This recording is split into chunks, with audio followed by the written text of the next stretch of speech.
C'est vrai, il y avait la peur, il y avait l'incertitude. Oui. Donc je me suis dit, bah, comment je vais faire pour payer mes factures? Et je me souviens, quand je créais le cabinet, j'avais que 500 euros dans ma poche. Donc je suis parti, j'ai fait les papiers administratifs.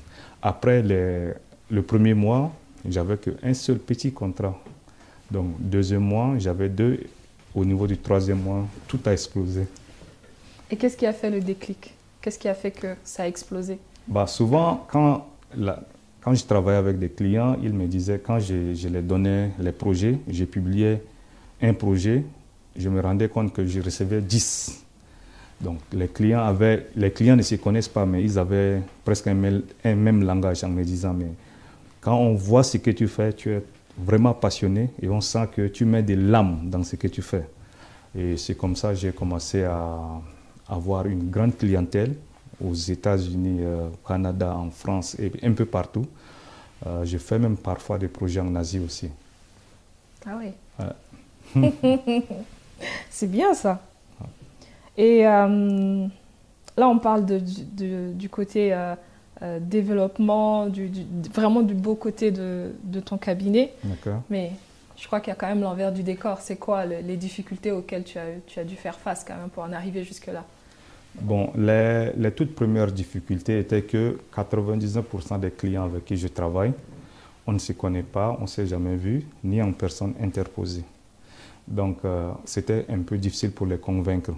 Parce que quand un client vient vers toi, tu lui dis son projet fait 5 000, 25 000, 30 000 euros, il se dit, bah, je ne connais pas cette personne, qu'est-ce qui peut me rassurer qu'il produira la qualité? Mais avec le temps, c'était simple. Donc quand je parle avec eux, avant, quand le client me contacte, on parlait un peu. Et puis après 2 jours, il me dit, OK, envoie-moi le contrat, envoie-moi tout. Je fais le virement. Et c'est comme ça qu'on a commencé. Et c'est devenu quelque chose de naturel maintenant avec les clients. Et la difficulté que j'avais, c'était dès le début, j'avais tellement de boulot et je devrais recruter. Et pour mettre l'équipe en place, c'était la plus grande difficulté. Parce qu'il fallait que je retrouve des jeunes aussi passionnés comme moi pour qu'ils comprennent la vision du cabinet.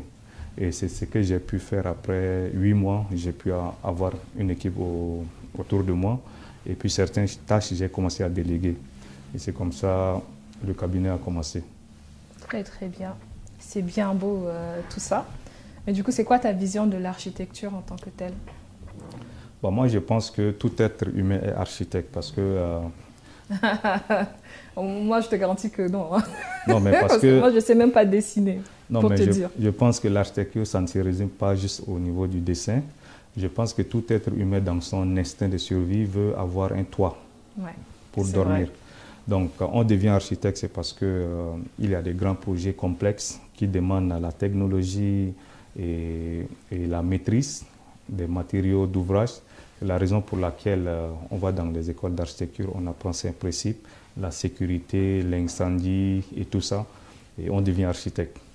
Mais je pense que l'architecture, pour moi, ça c'est après moi, je pense que c'est un art et c'est quelque chose que tu as dans l'âme. Et après, tu le matérialises simplement. Et quelle est la particularité de ton architecture à toi? Si demain, des clients viennent te voir, parce qu'il y en a quand même de plus en plus qui viennent te voir, pourquoi, selon toi, ils viennent te voir toi et pas d'autres cabinets? Bon, moi, je pense que c'est de la manière où je commence un projet. Quand un client arrive vers moi, nous parlons, je me mets dans la peau du client, je vois ce que le client demande. C'est difficile de faire ça, non? Oui, c'est pour ça que nous sommes architectes et c'est pour aider les clients dans ce sens. Donc, j'écoute le client et on parle et après, je commence la conception.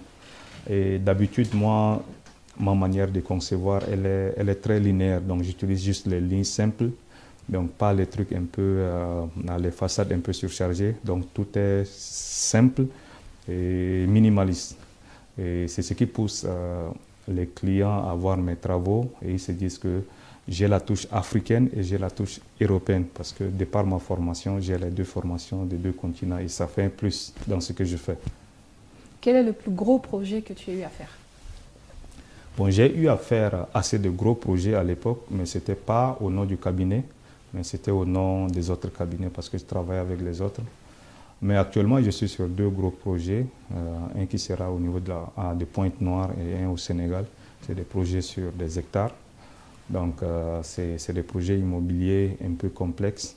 Donc ça, et puis j'ai fait une très grande villa qui sera même en construction d'ici quelques mois au Sénégal, sur presque 3000 mètres carrés. Mais la maison en question fera plus de 400 mètres carrés. Donc ça, c'est... Ouais. Très bien. Et du coup, pour tes futurs clients, ceux qui veulent te contacter, comment est-ce que ça se passe? Comment on arrive à pouvoir arriver jusqu'à la signature du contrat avec toi? Bah, c'est simple. Bon, les clients, quand ils nous contactent souvent, soit c'est sur WhatsApp, soit c'est par email. On a un site. On a aussi une page internet sur Facebook qui est Kemed Studio. Donc les clients nous contactent. Après, on prend contact avec eux. On passe les appels. Ils nous expliquent un peu ce qu'ils veulent. Et après, on se met d'accord. On les envoie le contrat. Ils lisent, ils ont 2-3 jours à lire et puis reviennent vers nous. S'ils sont vraiment en confiance et ils savent le cabinet pourra produire le projet pour eux. Ici, tout est dans les clauses du contrat et puis c'est comme ça qu'on commence à travailler. Quels sont les architectes qui te servent de modèle, qui t'inspirent? Bon, il y a énormément des architectes qui me servent de modèle. Bon, moi, j'ai eu à aussi être un stagiaire de M. Pierre Goudiaby-Atepa qui a eu une formation anglo-saxonne et sa mentalité pour les affaires. Et nous avons aussi le tout premier architecte africain, M. Francis Kéré, qui a eu le prix Nobel d'architecture. Oui, je me souviens de ça. Ouais, avant même qu'on le décerne ce prix, moi je disais dans les années 2015 que ce monsieur ira loin. Sur ma page, je le publiais déjà et je m'identifiais à lui. Et je n'étais même pas surpris qu'il devienne le tout premier architecte à avoir ce prix. Et ça, ce sont mes deux modèles en termes d'architecte africain. Très bien. Et s'il y a des jeunes aujourd'hui qui veulent marcher sur tes pas, on peut dire, parce qu'aujourd'hui tu deviens quand même un modèle pour certains. Hein. Donc qu'est-ce que tu peux leur donner comme conseil? Comment on fait pour atteindre ces niveaux-là? Bah, moi, je pense qu'il faut premièrement se discipliner et croire en soi et avoir des modèles. Parce que dans tout domaine, il y a nos prédécesseurs qui sont déjà là. Tu dois choisir quel architecte suivre. Et tu dois aussi faire confiance en toi. Et je pense qu'il faut aussi beaucoup travailler parce qu'en Afrique, on s'est dit tout s'obtient facilement. Les jeunes, ils veulent les résultats, mais sans passer par le processus. Donc moi, je trouve qu'un jeune architecte qui veut se hisser vers le haut, il doit travailler, continuer d'apprendre et rester humble. Merci pour ce bel échange. Merci. Nous sommes arrivés au bout de cet échange. J'espère que ça vous a plu et que ça peut vous inspirer pour la suite. Merci Sostène d'avoir pu échanger avec nous aujourd'hui et de nous avoir dit davantage sur ton parcours, sur ce que tu as fait et également sur tes projets futurs. Nous te souhaitons beaucoup de réussite et j'espère qu'on fêtera encore plus de nouveaux contrats d'ici là. Ouais, grand merci, ce fut aussi un plaisir de passer par vous et merci pour la confiance que la diaspora m'accorde et merci pour tout. Merci beaucoup et à très bientôt.